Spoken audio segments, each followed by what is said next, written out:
ลิ้นแต่ตกแตกน้อยเดียวตกแต่งน้อยเดียววันนี้ก็แตกน้อยเดียววันนี้เฮ็ดแบบนี้ก็เนี่ยอาชัยนี่แหละอาชัยแผ่บัตรมันอย่างนั้นเพราะว่า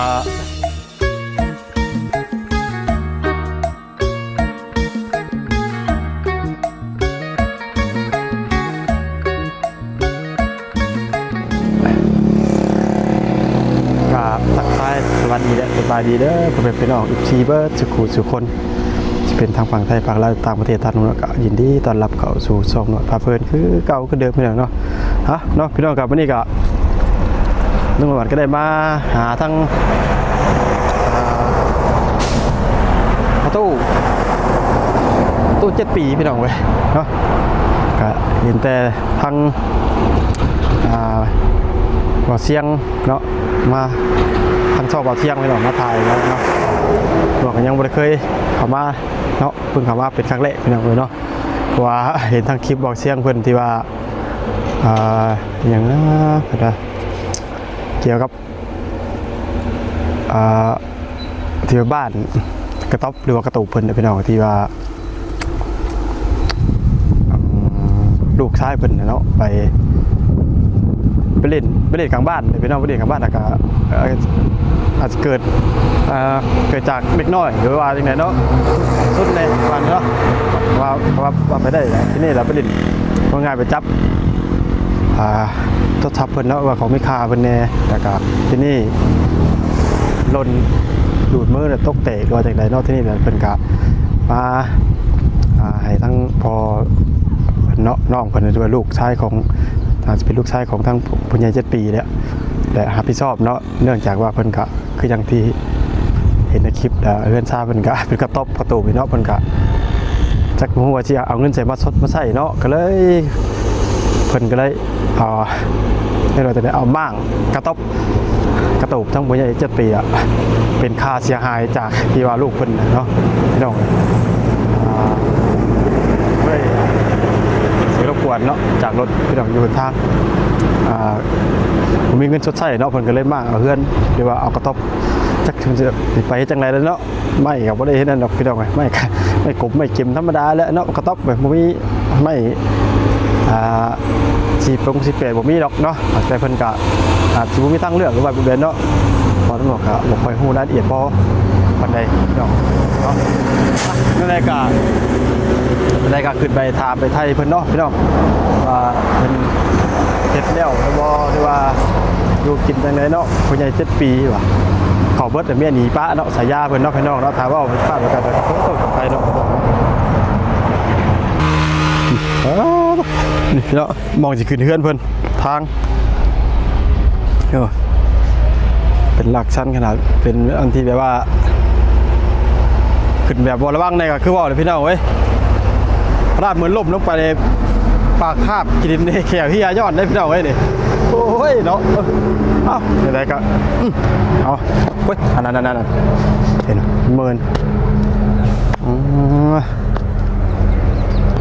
นี่เนาะเฮือนซานเพิ่นกับพี่น้องเว้ยโอ้อันนี้เฮ็ดไม้ตอกไม้เนาะพี่น้องนี่อ๋อเพราะว่าหลังเก่าเลยเพิ่นถือฮื้อไปแล้วพี่น้องไงที่ว่าเฮือนหลังเก่าเนาะเพิ่นก็ได้ถือถอนไปแล้วเนาะทางกงราคานี่คือซีเมนต์เฮ็ดมาใหม่จักพี่น้องเว้ยเนาะเฮ็ดใหม่ก็สิ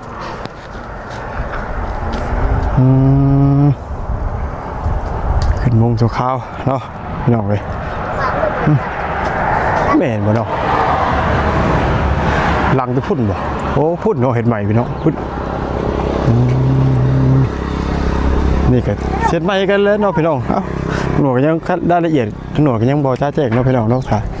ต้องรอถาตามทั้งผู้ใหญ่7 ปีอีกทีเนาะเนี่ยครับเพื่อนพี่น้องนี่สิแม่ก็ตกน้ำบ่ตกน้ำกินนี่เนาะตามเบิ่งเลยพี่น้องเว้ยกล้วยจะบ่นี่นี่กล้วยหางขนาดเฮ็ดจังได๋เนาะขนาดคือเฮ็ดแหลมแท้เลยสบายดีเด้อน้องเด้อเด้อเฮ็ดหยังกันได้ล่ะฮะ ปัดเสีย ฮะ เสียปัดเสีย กะสื่อสารกันทั้งพอท่านขอใจขอโทษขออภัยน้ำพี่น้องเนาะเอาว่าดิพี่น้องเพื่อน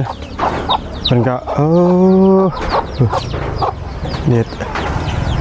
มัดเอาพี่น้องเฮ้ยเนาะ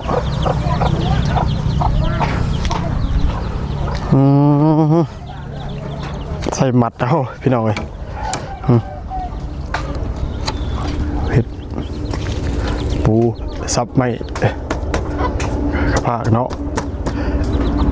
นี่คือจะเป็นตั้งไม้เห็ดไม้พี่น้องเอ้ยเนาะโอ้มันสิแหนมสินาอยู่บ่เนาะพี่น้องนี่ไม่กับไม่นี่พี่น้องไม่ยางโบงเนาะ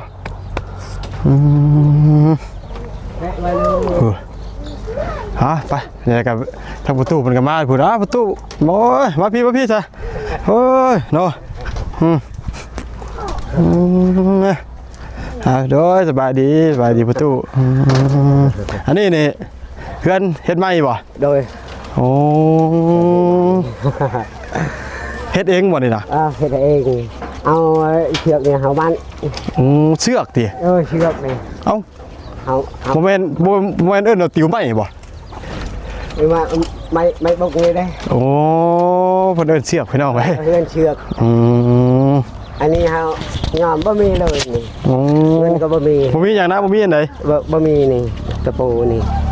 ใช่โอ้ได้กระปูตับโดยติดไว้ทั้งประตูเพิ่นก็เนาะฉายาประตู7 ปีเด้อพี่น้องเด้อแม่นบ่อันนี้นี่โดยเฮาไปตัดพุ่นแต่เช้าพุ่นขึ้นผู้ขึ้นเอาที่ผู้อ่ะโดยลูกขอถามได้ว่าที่มาที่ไปนั้นเป็นได้เจ้าคือจังได้ปุ๊กขึ้นอยู่แบบซี่คือตัวนี้ก็คือแบบนี้บ่มีช้ำฮะบ่มีช้ำนี่บ่มีนะมุงนี่เฮาอยากมุงแพร่นี่โอ้เฮาอยากมุงแพร่นี่อันนี้ละทางนี่ละกันเรือแต่พุ่นเฮาใช้แพร่นี่โลเอายังบ่มีคนมาซื้อให้บ่โลได้แล้วบ่ไผซื้อให้เจ้าน่ะไอไปแต่เช้านี่ไปแต่เช้านี่เด้อเอาจักชื่อมันนะทางเบาเสียงเนาะเบาเสียงสบายดีเด้อแม่เด้อโดยทางเบาเสียงเนาะเบาเสียงมันซื้อฝาบัตรพี่น้องเนาะมาให้ทางประตูมื้อเช้านี่อันคือจังว่าที่ยินข่าวที่ว่าอันเพิ่นมาบ้างเฮือนบ้างซ่านเจ้านี่สาเหตุเป็นแบบใดเราให้ลูกฟังเด้นี่ลูกเฮาเล่นชาลชับเขาบ้านนี้ลิ้นแต่ตกแตกน้อยเดียววันนี้ก็แตกน้อยเดียววันนี้เฮ็ดแบบนี้คือข้างสัมผัสบ่ได้นะนั่นคืออยากได้เงินก็เฮาขายนี่ได้15,000 กีบเพิ่นได้15,000 กีบโดยค่าเสียหายนั่นก็ไปเจ้าเอาญานี่เฮาเชียร์แล้วเขาเอาญานี่แล้วเจ้าเชียร์แล้วเพิ่นบ้างกันลังได้เพิ่นบ้างเอาเจ้าน่ะเฮามังอ่อนมันลังอันนี้บ่สิเพิ่นบ้างเอานะลังนี้ตะกี้จะมุ่งแล้วตะกี้น่ะเฮามุ่งแล้วแต่เพิ่นบ้างเอาบาดนี้โอ้สาเหตุที่ว่าเพิ่นบ้างนี่เป็นในสังกะสีบ่เป็นหยังบ่หญ้านี่เป็นหญ้านี่โอ้หญ้านี่บ่โดยมันอยากได้นี่เฮาอยากเฮ็ดครัวแบเจ้าให้นี่แล้วบ่ได้เต็ดนี่เต็ดไผหรอกนะคือสาเหตุคือลูกชายไปเล่นโทรศัพท์เนาะโดยแล้วเฮ็ดให้โทรศัพท์กับเจ้าน่ะข้างเนาะสัมผัสบ่ได้แล้วที่นี่น่ะเพิ่นมาเรียกร้องค่าเสียหายทั้งพ่อทางหายทั้งพ่อแต่พ่อแล้วบ่มีค่าใช้จ่ายแล้วบ่มีเพิ่นแล้วว่ามั่งเอาเฮามั่งเอาหญ้ามั่งเอาหญ้าโอ้ยเนาะพี่น้องเงิน15,000 กีบเนาะพี่น้องก็ถามว่า สำหรับคนที่มันบ่มีก็ถือว่ามีค่าพี่น้องสำหรับคนมีเพิ่นก็ว่าสำนั้นเนาะ โดย นี่ก็บ่ว่าไปพี่น้องกันเนาะเพราะว่าเงินคำกับเกี้ยกับเป็นสิ่งที่หายากคือเพิ่นว่าอยู่เนาะคนที่มันบ่มีกับบ่มีอีดีพี่น้องเนาะขนาดพันกีบติดสิติดโตมันก็ยังบ่มีก็ยังมีเลยพี่น้องเอ้ย โดย เนาะเนาะบาดทีนี้แหละเพิ่นสิบ่กลับมาใหม่อีกบ่เนี่ย ครับเฮ็ดใหม่อีก โอ้ นี่เฮามัดหมดนี่เฮามัดนี่ยังน้อยเดียวเฮาใช้นี่ได้นี่ โอ้ เห็นปะ เฮามัดเลยนี่ เฮ้ยโอ้สิกลายกันมัดซะนี้ เฮามัดโลดยังน้อยเดียวนี่ อย่างน้อยเดียวเนาะ เฮาโปแพ้บัตรโลดเรือให้โปแบบแพ้บัตรเนี่ยใช้นี่แหละอย่าใช้แพ้บัตรมันนั่น เพราะว่าก่อนหน้านั้นแล้วเพิ่นบ้างเงาติ โดย หากแต่ว่าที่นี่ล่ะไม่แป้นปูภาคนี่ยังท่านยังบ่ทันได้พอบ่เนี่ย ยัง อันนี้ก็ยังบ่ทันได้พออยู่ ยัง โอ้ กะขึ้นมื้ออื่นก่อนที่จังขึ้นภูไปตัด ยังไปพอแห้ง ยั ไป ง แต่เช้าแล้วเมื่อเช้านี้จะกินข้าว บ่ โดย โอ้มื้อนี้ได้กินแล้วบ่เข้ามื้อนี้ กินแล้ว ได้หยังกิน กินแต่ผัก ได้กินพัก โดย เนาะขอกับพักเด้เนาะ นี่ไปก็เก็บตามห้วยนี่ผักเพื่อต้มกิน ห้วยนี่บ่ โดย โอ้พักนี่บ่ได้ปลูกบ่ บ่ผักป่า พักธรรมชาติ ป่าโดย อ๋อ ต้มแล้วกินเอาไว้เพื่อชับเอากินแล้วไปเฮ็ดเวียก ประตูอยู่นี่อยู่กับจะคนน่ะนี่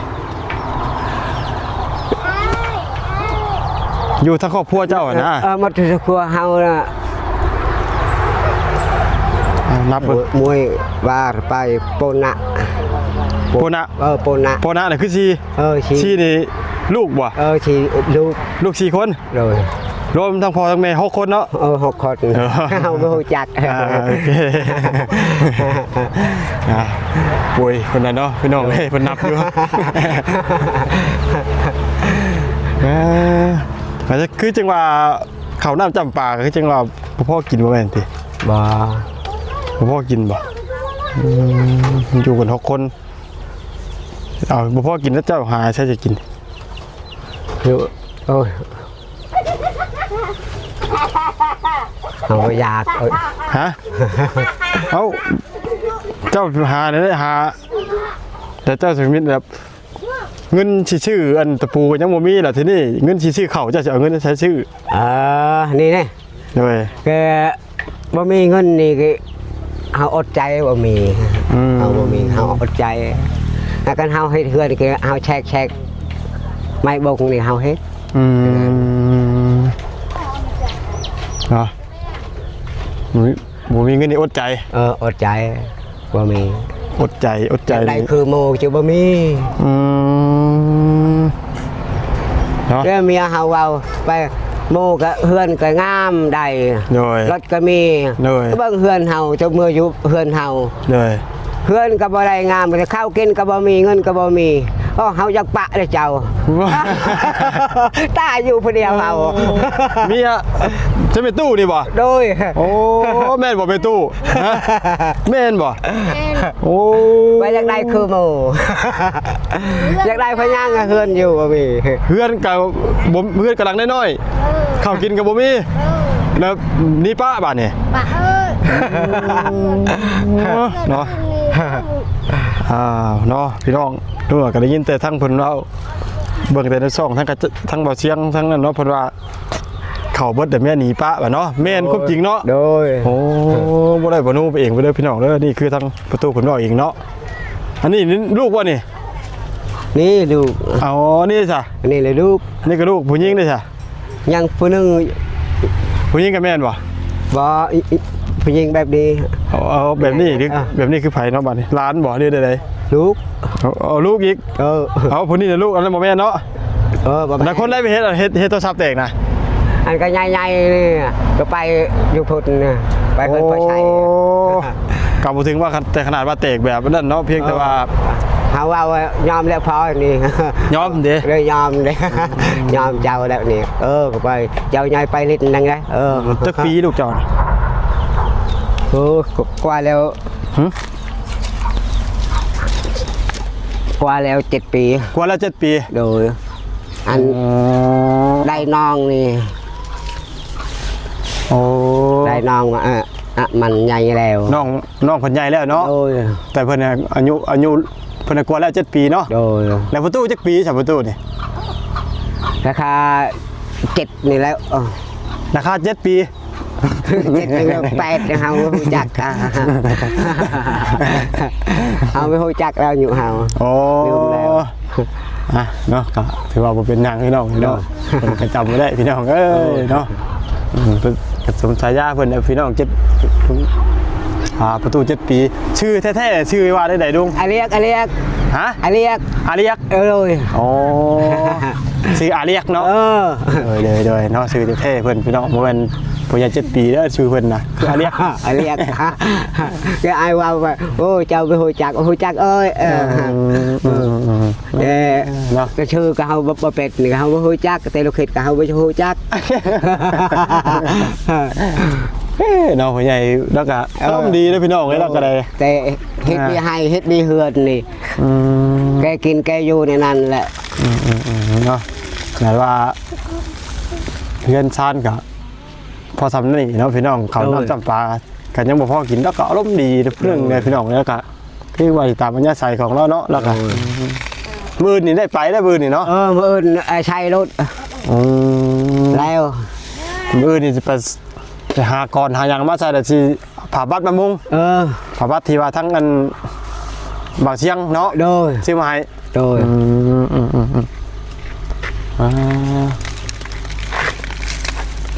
มื้อนี้นี่บ่ได้ไปใช้นี่ยังเมื่อยพักผ่อนก่อนคำชิน้อยไปตัดอีเฮ็ดเปรียวบ่นี่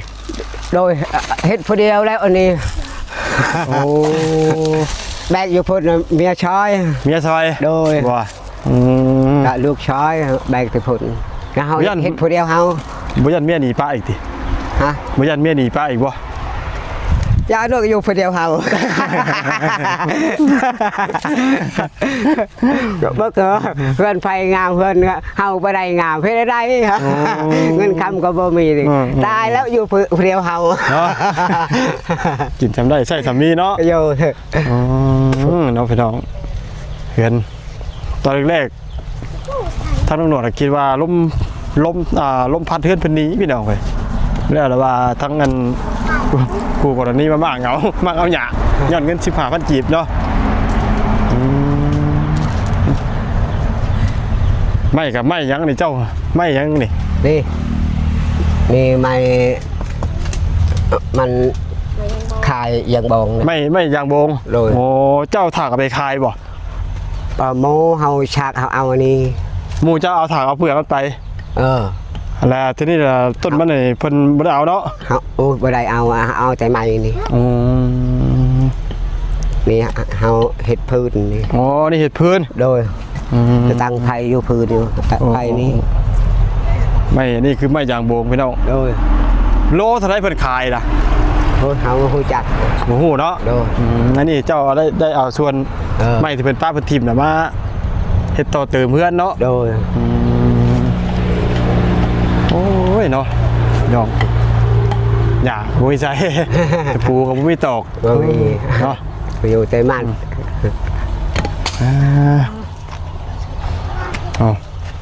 สายสั้นลุงหนวดกับเชได้ลำลาพ่อแม่พี่น้องเนาะกะเดี๋ยวมื้อหน้ามื้อในแล้วได้กะลุงหนวดสิได้แวะเวียนเข้ามาโดยอัปเดตทั้งพ่อแม่พี่น้องที่ได้เบิ่งได้ชมเนาะว่าเพิ่นเป็นจังไดเนาะพี่น้องเนาะกะตอนนี้ก็ยังคือที่เห็นเนาะสบายดีพี่น้องเนาะโชคมาเลยโดยเก็บเนี่ยครับน้องพี่น้องกะได้มาถ่ายเด็กทั้งผู้ใหญ่ประตู7 ปีเนาะคือตามที่เห็นนะพี่น้องเลยเพื่อนชาติเพื่อนก็ได้ตะปูก็ยังสีบุไม่ตอกก็เนาะเอาใส่เสือกใส่ตอกมัดเอาพี่น้องแล้วมื่อนี้เป็นกะไม่ได้ไปใช้เป็นว่าเพื่ออื่นว่าจะไปหาพื้นฐานบ่อยหาพื้นฐานไม่ก่อนเนาะพี่น้องมาเพื่อว่าที่เอาทั้งผ้าบัดมุง บัตรที่ว่าทั้งบาเซียงบ่ได้ซื้อใหม่เนาะแล้วก็ที่ว่าคลิปนี้ก็ที่ว่าพวกอย่างไรเนาะไม่แต่ให้เพื่อนพี่น้องที่ฝากกดไลค์กดแชร์กดเป็นกำลังใจให้กับทางตำรวจเด้อเพราะว่าตำรวจก็จะได้มีกำลังใจใต้คลิปทำไมทางเพื่อนพี่น้องที่ได้บริสุทธิ์ไปเรื่อยเนาะครับให้เพื่อนพี่น้องที่อยู่ดีมีแรงสุขภาพร่างกายเงี้ยปังๆเลยรวยเงินทองบัดสกุลสกุลเนาะสำหรับคลิปนี้ก็สบายดีบ๊ายบาย